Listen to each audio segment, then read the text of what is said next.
హరే కృష్ణ కృష్ణ కృష్ణ హరే హరే, హరే రామ రామ రామ హరే హరే, హరే రామ రామ రామ హరే హరే, హరే కృష్ణ కృష్ణ కృష్ణ హరే హరే. ధర్మాచరణ. బృందావనం పక్కనే ఉన్న అడవిలో హరిదాసుడు అనే ఒక సాధువు తపస్సు చేసుకుంటూ కాలం గడుపుతూ ఉన్నాడు. ఒక రోజున ఒక గోవు అక్కడి పశువుల కాపరుల ఆలమంద నుండి తప్పించుకొని హరిదాసుని కుటీరం వద్దకు వచ్చింది. చాలాసేపు ఆ గోవు యజమాని కోసం ఎదురు చూశాడు హరిదాసుడు. ఈ యజమాని రాలేదు. హరిదాసునికి ఏం చేయాలో అర్థం కాలే. మరి కొద్దిసేపటికి దూరంగా పులి గాండ్రింపు వినపడింది. అదిరిపడ్డాడు హరిదాసుడు. తాను ఇన్ని సంవత్సరాలుగా ఈ వనంలో తపస్సు చేసుకుంటున్నా ఏనాడు క్రూర మృగాల అలికిడే లేదు. ఇప్పుడు ఏం చేయాలి? అమాయకురైన ఈ గోమాత పరిస్థితి ఏమిటి? పులి ఇక్కడికి వస్తే దానిని తరిమి కొట్టగల ఆయుధాలు కానీ శక్తి కానీ తన వద్ద లేవు. అది కాక ఆ పులి నిజంగానే వస్తే ఈ గోమాతను ఏమైనా చేస్తే, యజమాని వచ్చి వివరం అడిగితే ఏం చెప్పాలి? ఆలోచనలతో సతమతం అవ్వసాగాడు హరిదాసుడు. ఈసారి పులి గాండ్రేపు కుటీరంలోనే పరిసరం వినిపించింది. కుటీరంలోని పరిసరాల్లో హరిదాసు ఏమాత్రం ఆలస్యం చేయకుండా కుటీరం వద్ద ఉన్న ఆవుని కుటీరం పక్కనున్న అడవిలోకి తోలి కుటీరం లోపలికి వెళ్ళిపోయాడు. కొంత సమయం తర్వాత పులి అయితే రాలేదు, కానీ ఇరువురు బాలురు కుటీరం వద్ద కనిపించారు. హరిదాసుడు ఆశ్చర్యంగా వారి వైపు చూసి కుటీరం నుంచి బయటకు వచ్చి, బాలురైన మీరు ఈ అరణ్యంలో ఏమి చేస్తున్నారు?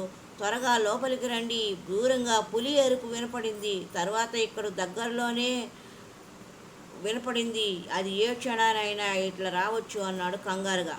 అందుకు ఆ బాలురులో ఎర్రగా ఉన్న అతను, అయ్యా, ఆ పులి మాకు కనపడింది. దానిని అడవిలోకి తరిమి కొట్టాము.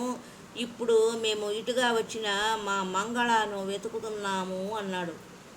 హరిదాసుడు ఆశ్చర్యంగా, మంగళ అంటే ఎవరైనా శ్రీయా అని అడిగాడు. శ్రీయే, మాత, గోమాత అన్నాడు బాలుడు. హరిదాసుడు నవ్వి, గోమాత గురించా మీరు వెతుకుచున్నది? ఇందాక ఇటు వచ్చింది పులి గాండ్రింపు విన్న తరువాత నాకు నా కర్తవ్యం గుర్తు వచ్చింది. వెంటనే దానిని పులి నుండి రక్షించడం కోసము ఇటు పక్క అడవిలోకి తోలేశాను అన్నాడు. ఆ మాటలకు అప్పటి వరకు గోవు కోసం వెతుకుతున్న నల్లని బాలుడు ఒక్కసారిగా వెనక్కి తిరిగి హరిదాసు వంక చూసి, అయ్యా, తమరిని చూస్తే చదువుకున్న వారిలా కనపడుతున్నారు. అటువంటి మీరు ఇలాంటి ధర్మ విరుద్ధమైన పని చేశారు ఏంటి అన్నాడు. హరిదాసునికి అర్థం కాలేదు. నిండా 10 సంవత్సరాల నిండని ఒక బాలుడు, గోపాల బాలుడు ధర్మ విరుద్ధమైన పని అని చెప్పడం విచిత్రంగా అనిపించింది. నల్లపిల్లవాడు హరిదాసు వద్దకు వచ్చి, అవును స్వామి, మీరు మీ ఆత్మరక్షణకు ఇచ్చిన ప్రాధాన్యతను గోమాత పట్ల చూపలేకపోయారు. అసలే క్రూర ముఖం అడవిలో తిరుగుతుందని తెలిసి మీరు మరలా దాన్ని అడవిలోకి తోలేశారే, తప్పు కదా అన్నాడు. పైగా దాని కర్తవ్యం అనే పేరు ఒకటి తగిలించారు కూడా. ధర్మం అనేది సమయాలను బట్టి ఉంటుంది అన్నాడు. మీరు మీ గురువు వద్ద శిష్య ధర్మంతో ప్రవర్తిస్తారు. అదే మీకు శిష్యుడు ఉంటే గురువు ధర్మంతో ఉంటారు. అలాగే భార్య దగ్గర భర్తలాగా, కొడుకు దగ్గర తండ్రిలాగా అనేక విధాలుగా ధర్మాన్ని ఆచరించవలసి ఉంటుంది. మీరు ముందుగా గోమాతను మీ కుటీరంలోకి తోలి కుటీరం తలుపులు మూసివేస్తే గోవుకు రక్షణ ఉండేది కదా. మీరు మాత్రం లోపలికి వెళ్ళి తలుపులు వేసుకొని ప్రాణరక్షణ గావించుకున్నారు. అంతేకాదు మమ్మల్ని రమ్మంటూ ఉన్నారు. మీ వంటి పెద్దలు ఇటువంటి పనులు చేయవచ్చునా అన్నాడు. హరిదాసునికి ఏం చేయాలో అర్థం కాలేదు. ఇదంతా చూస్తున్న ఎర్ర పిల్లవాడు, కన్నయ్య, ఈయనతో మాటలు పట్టు కూర్చుంటే ఎట్లా? ముందు మన మంగళ సంగతి చూద్దాం పద అన్నాడు.